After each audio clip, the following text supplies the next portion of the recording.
Today we're talking about Jake Tapper, his book about Biden's mental decline and the media covering it up the entire time. And ironically, he is actually part of the problem. And this has over 200 White House insiders, Democratic leaders, and other people that he has interviewed about this topic and exactly what their side of the story was.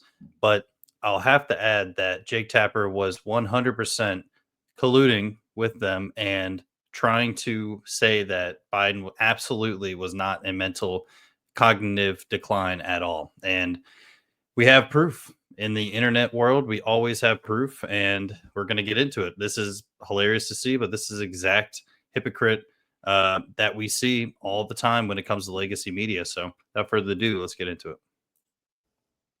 Every time he comes on stage or they turn to him, I'm like, Joe, can you get it out? Let's get the words out, Joe. You kind of feel bad for him. How do you think it makes little kids with stutters feel when they see you make a comment like that?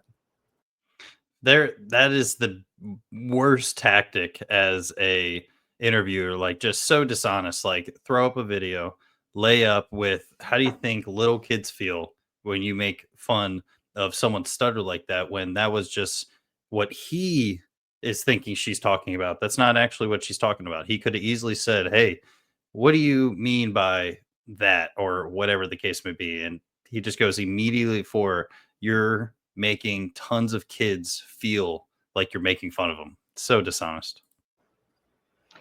First and foremost, I had no idea that Joe Biden ever suffered from a stutter. I think what we see on stage with Joe Biden, Jake, is very clearly a cognitive decline. Okay. That's what I'm referring to. It makes me uncomfortable. You are to watch somebody on stage search for It's so amazing. questions It's so amazing to me and, that and try and figure out an answer. a cognitive Well, when decline. you're trying to tell me that what I was suggesting was I think that you stuttering, were mocking his I had stutter. no idea, Joe Yeah, Biden. I think you were mocking his stutter, and I think you have absolutely no Jake. standing to diagnose Wow. somebody's cognitive decline.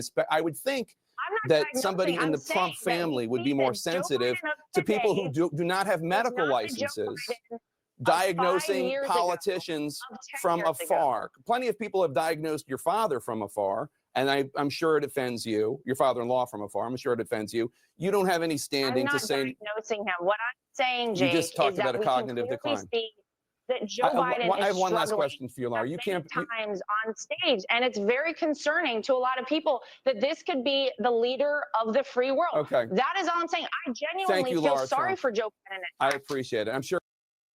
There you go.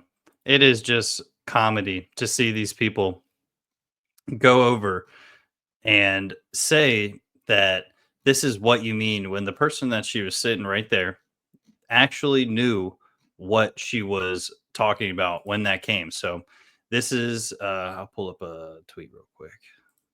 So this is what it's called, Original Sin, and it's him and Alex Toom. And overall, this book is hilariously timed when it comes to Biden getting out of office and the roll up to that. You don't get 200 White House insiders, Democratic leaders, and more to get interviews for a book unless you've been working on it for a long time. So it's just going to be funny to see people. They just want to make money off of it, and overall, this is hilarious. And it's true though. They absolutely covered up the entire time, and it took going to the actual debate for him to be seen by the public in how bad it actually was. And so, yeah, Jake Tapper, dishonest. Alex Thompson, dishonest. Yeah, so we'll see. Let me know what you guys think. Make sure you like, comment, subscribe, and share. Smooth Unfiltered. So.